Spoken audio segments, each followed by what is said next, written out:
Olá, pessoal do nono ano, tudo bem?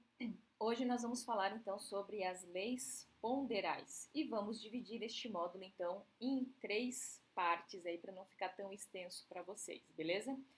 A imagem que inicia este módulo, na verdade, ela mostra, né, uma etapa, né, da indústria de produção de alumínio. Então, vamos entender um pouquinho o que seria este alumínio, né? O alumínio, então, ele é um metal muito utilizado aí pela humanidade, né?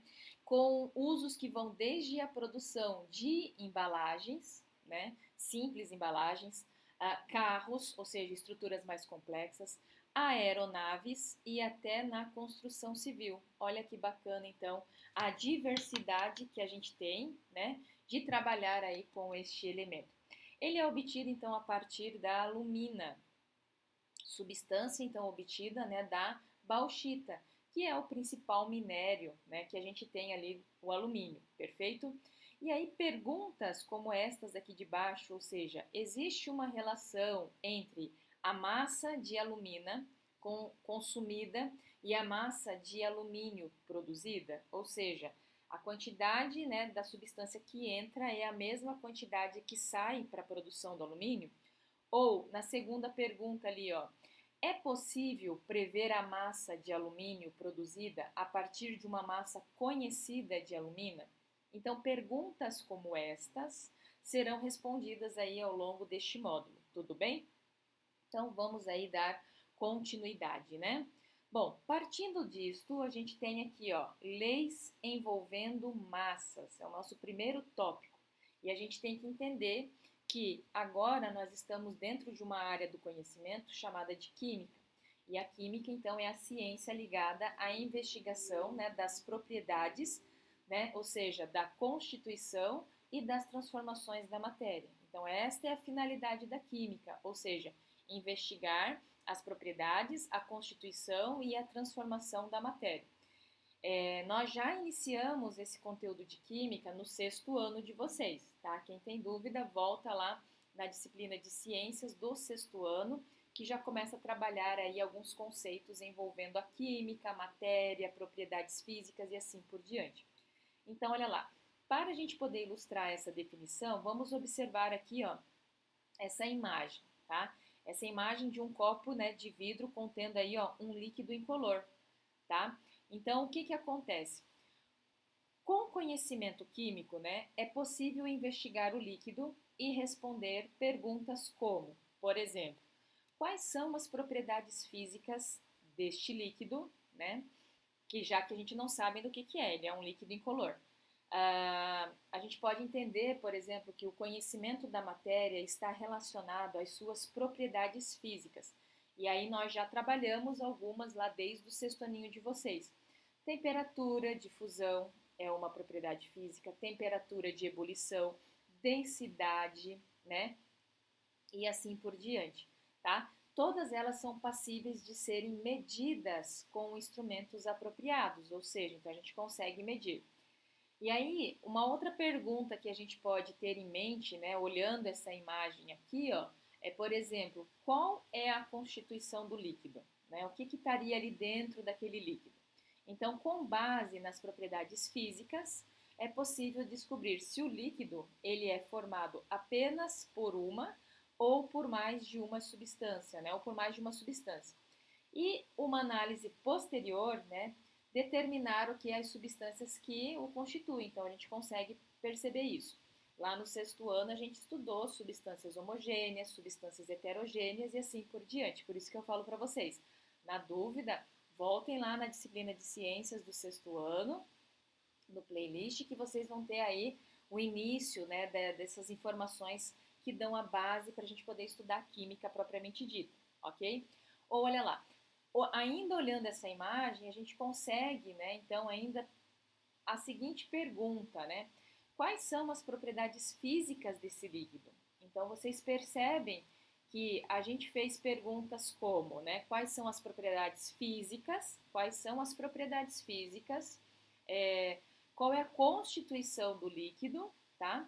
E quais são as propriedades químicas do líquido? Então, eu perguntei tanto propriedades físicas quanto propriedades químicas, né?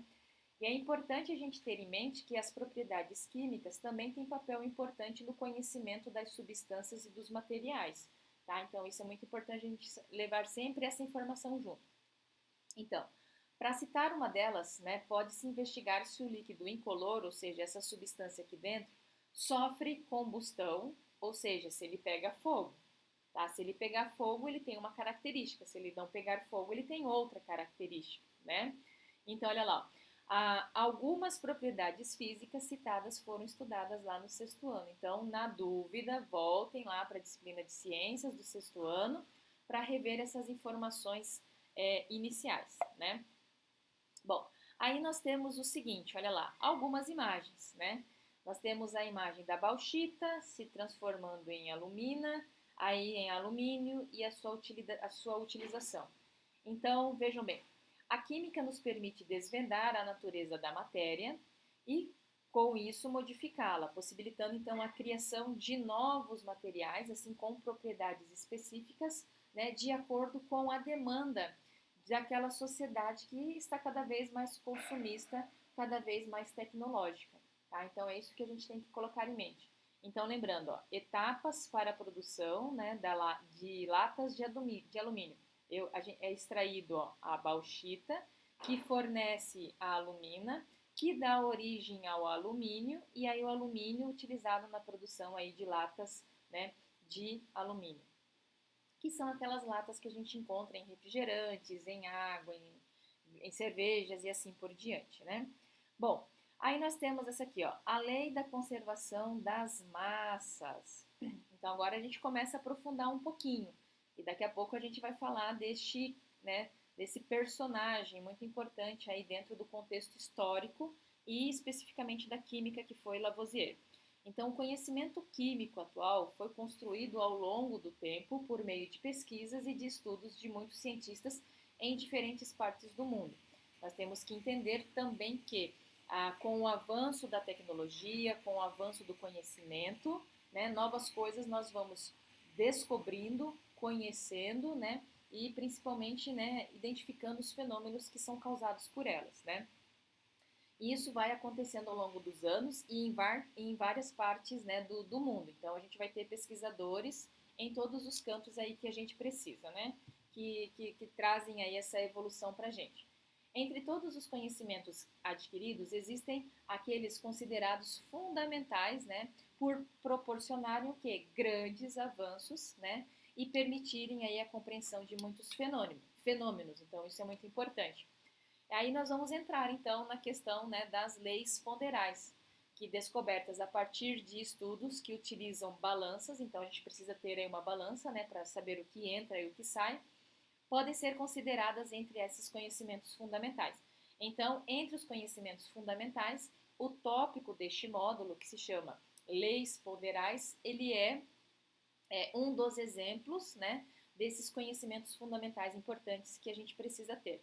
Então, a primeira lei ponderal, né, que ficou conhecida como a Lei da Conservação das Massas, aparece em registros históricos datados lá de 1773, né, sendo atribuída então nada mais nada menos ao francês Lavoisier, que viveu ali entre os anos de 1743 e 1794, tá? Então, então eu posso entender que a lei da conservação das massas é um exemplo de leis ponderais, certo? Que foi identificada aí pela primeira vez por Lavoisier.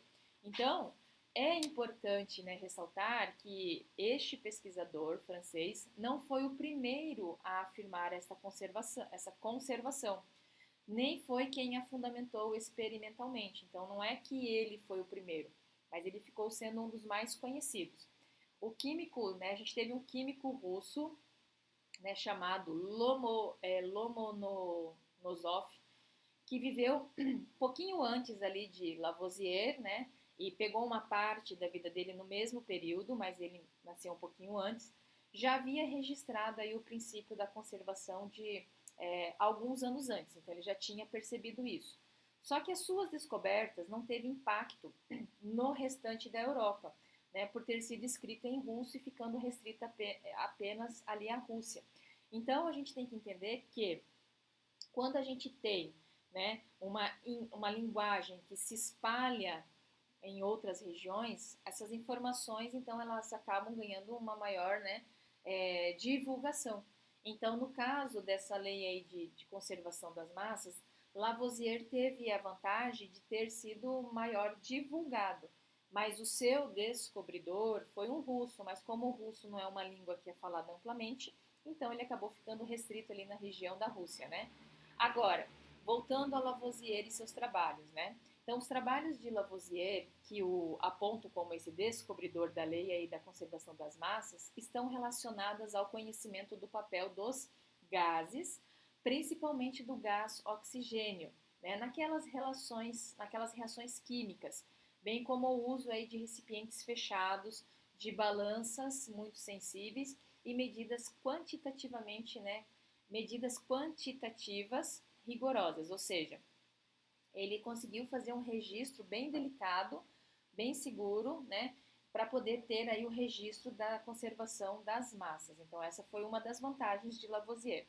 O fato é que Lavoisier ele contribuiu, né, de maneira significativa para o surgimento da química, né, como sendo aquela ciência mais moderna, mais experimental, pois veio consolidar aí um novo método de investigação, tá? Ou seja, mais próximo do que chamamos hoje, né, do método científico.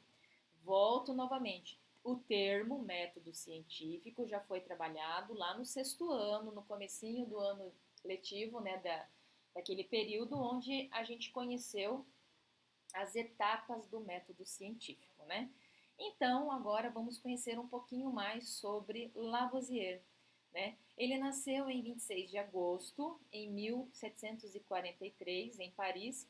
Sua família tinha uma ótima condição financeira, ou seja, então ele não era um Zé Ninguém, né? Ele já tinha, vamos dizer assim, um berço de ouro, proporcionando ao jovem a melhor educação da época, né? Na universidade, então, ele licenciou-se em Direito, entretanto, nutria grande interesse aí pelas ciências, acompanhando os cursos de professores renomados nas áreas de botânica, matemática, química e geologia, né?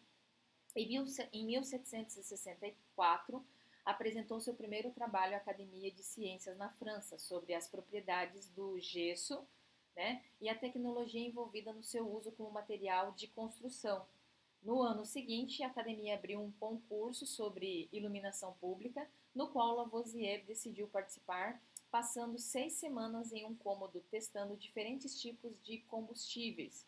E aí, em 1768, ele passou a fazer parte da Academia de Ciências e no ano seguinte também ingressou, né, na Ferme Generale, uma empresa privada de arrecadação de impostos. A associação com a empresa de impostos trouxe consequências dramáticas para ele dentro da academia, ou seja, então ele não estava sendo bem visto lá dentro, já que o jovem que estava se preparando para uma carreira puramente intelectual passou então a estar ali no mundo das finanças, algo que não era muito comum. Então a gente percebe que Lavoisier ele tinha sua formação inicial na área do direito, mas ele gostava muito de outras áreas como botânica, matemática, química e geologia. E a partir das suas curiosidades, né, ele foi, né, inventando certas coisas e foi então crescendo dentro da Academia de Ciências lá na França, né? Então isso é muito bacana aí na história de Lavoisier, né?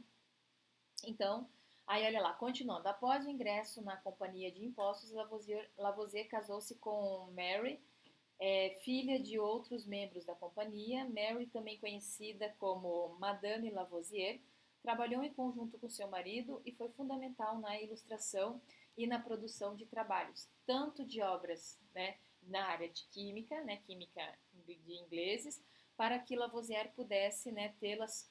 Peraí, deixa eu só voltar aqui que eu me perdi, ó. Ela também trabalhou em conjunto com seu marido e foi fundamental na ilustração e na tradução de trabalhos, tá? Ou seja, né, para que Lavoisier pudesse tê-las quando traduzido os trabalhos dele para o inglês. Então ela teve ela deu esse apoio para o Lavoisier, né? Ele viveu no período da Revolução Francesa, época de grande instabilidade política na França, né? Ou seja, na história vocês vão estudar a Revolução Francesa. e tudo que ela gerou aí como consequência, né? Algumas coisas que a gente tem hoje é graças à Revolução Francesa. E Lavoisier foi daquele período, né? Então, olha lá, em virtude do seu passado, passou a ser perseguido como inimigo do povo e foi guilhotinado em maio de 1793. Então, olha só, né? Por causa dele trabalhar naquela empresa de imposto, né, ele acabou sendo considerado aí um inimigo do povo, né? E aí então ele acabou sendo guilhotinado, apesar de ter contribuído muito aí para os avanços, né, das ciências propriamente dita, tá? Então, a lei da conservação das massas, ela pode ser enunciada da seguinte forma: quando uma reação química é realizada em sistema fechado, a massa dos produtos é igual à massa dos reagentes. Então, traduzindo, quando eu faço uma reação química dentro de um ambiente totalmente controlado, aquilo que entra, que são os produtos, tem que ter a mesma quantidade daquilo que sai, que são os reagentes, tá? Então é isso que essa lei diz, né? Se a gente observar a imagem, ela vai apresentar um experimento, né, realizado aí em um frasco fechado. Então olha lá, ó, frasco fechado. Aqui dentro a gente vai ter uma solução aquosa de ácido clorídrico, carbonato de cálcio aqui dentro, tá? E aí, olha lá, ó, eu tenho lá a quantidade de grama deles, né? Ou seja, lá, né? Então, eu tenho essa quantidade de grama. E a solução aquosa, mesmo eu misturando os dois, o carbonato de cálcio e a solução aquosa, porque aqui a gente virou o recipiente para misturar, mesmo misturando agora numa solução aquosa de ioreto, né, de cálcio e gás carbônico, a gente percebe que a mesma quantidade de elementos que entraram é a mesma quantidade que saíram. A única coisa que mudou foi o arranjo desses elementos, porque houve uma reação, certo? A gente percebe que aqui, ó, eu tenho carbonato de cálcio mais uma solução aquosa de ácido clorídrico, que ao se misturar virou uma solução aquosa de ioreto de cálcio e gás carbônico. A gente consegue perceber umas bolinhas aqui que seria o gás carbônico, né? Então, isso que a gente percebe. Então, a reação que ocorre no experimento pode ser representada aí por esta equação aqui de baixo. Carbonato de cálcio mais o ácido clorídrico são os reagentes e a sua quantidade. Reagiram, né? O sentido da reação é neste sentido. Formou o cloreto de cálcio, tá? Mais o carbonato, mais a água. Então, aqui nós temos o produto. Ah, deixa eu só corrigir, é que aqui ficou ruim a legenda, ó. É uma solução aquosa de cloreto de cálcio, tá? E não de ureto, não, é cloreto. Então, entrou carbonato de cálcio e ácido clorídrico. Reagiram nesta mesma quantidade, né? São os reagentes. E aí vão ter o quê? Gerou-se o quê? Os produtos. Quais são os produtos? Foram 3. Cloreto de cálcio, gás carbônico e a água. Por isso que eu tenho uma solução aquosa de cloreto de cálcio e gás carbônico. E eles estão na mesma quantidade do que entrou, né? A mesma quantidade do que saiu, tá? Então essa é a questão aí. Bom, no experimento chama a atenção o fato da massa ser conservada, ou seja, a massa dos reagentes, por exemplo, 44 gramas aqui nesse exemplo, saiu 44 gramas, né? É igual à massa dos produtos. Então, esta observação pode ser feita em qualquer reação, desde que ela seja realizada em um frasco fechado. Ou seja, desde que ela ocorra num sistema fechado controlado, né?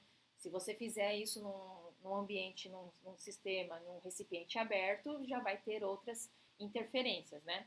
Então, vamos ver agora essa aqui, ó. Considerando uma outra reação, como a combustão de carvão, né, que está sendo representada aqui por esta equação que aparece na imagem.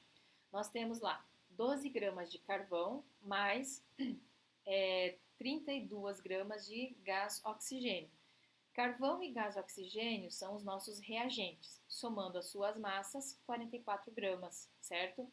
Vão reagir, né, a reação ocorre neste sentido, formando gás carbônico. E aí o que acontece, né? Olha lá, se a gente pesar ali o produto, que é o resultado dessa reação, nós vamos ter 44 gramas, ou seja, a quantidade de reagentes que entrou nesta reação é a mesma, né, quantidade de produto que foi gerada, ok? Então, olha lá, ó. Concluindo, a gente pode entender que, genericamente, a lei da conservação das massas pode ser representada da seguinte forma. Olha essa equaçãozinha aqui, ó. A mais B, ou seja, eu tenho a massa de A mais a massa de B, que são os meus reagentes, tá? Eles vão reagir e vão formar produtos novos, né? Não vai ser A e também não vai ser B. Então, eu tenho aqui, ó, a geração do produto C, mais aqui a geração de um produto D. E aí, então, eu tenho, olha lá, ó, a soma do que entra é igual à soma do que sai. Então, por isso que eu tenho esse sinal de igualdade aqui, ó. A massa de A mais a massa de B, que são os reagentes, tem a mesma quantidade da massa de C, que foi originada, mais a massa de D, que foi o produto, né, originado desta reação. Então, é isso que a gente está verificando ao longo deste primeiro momento deste módulo. Tudo que a mesma quantidade que entra é a mesma quantidade que sai, desde que você esteja, né, trabalhando num ambiente controlado. Então, em muitas reações químicas, podem existir substâncias gasosas, tanto nos reagentes quanto nos produtos. Se, por um exemplo, uma substância gasosa for produzida na reação, ela será espontaneamente, então, né, ela sairá espontaneamente do frasco. E com isso, a massa final registrada pela balança será menor que a massa inicial. Então, a gente tem que cuidar com a produção de um gás, porque se surgir um gás como resultado desta reação, esse gás pode ser perdido e aí eu não vou ter a mesma quantidade de reagentes com a mesma quantidade de produtos. Então, a gente tem que cuidar quando tem essa questão de um surgimento de um gás no produto daquela reação. Então, olha lá. Imagine a combustão de um pedaço de papel em um frasco aberto, tá? Então, não está fechado, o frasco está aberto. Durante a queima, né, nós temos a impressão de que a massa está diminuindo, né, já que a parte sólida restante possui uma massa menor do que o papel. Ou seja, eu tenho o papel, quando eu vejo que queimou, eu tenho as cinzas, né? Só que a massa não está diminuindo, eu tenho só essa impressão da diminuição do volume, quando eu trabalho a massa do papel. O que ocorre nesse caso é que parte dos produtos formados são gasosos e saem do recipiente, então logo não são registrados aí pela balança. Por isso que pode existir essa redução. Então, para verificar a lei da conservação das massas, executa-se a reação sempre em um frasco fechado, ou seja, em um ambiente totalmente controlado, eliminando dúvidas sobre a possível entrada ou saída de gases dentro desse sistema, deste frasco e assim por diante. Tudo bem? Então, vamos lá. Bom, o que eu queria falar com vocês até este momento era isto, né? E eu aguardo vocês, então, numa próxima oportunidade. Tchau, tchau!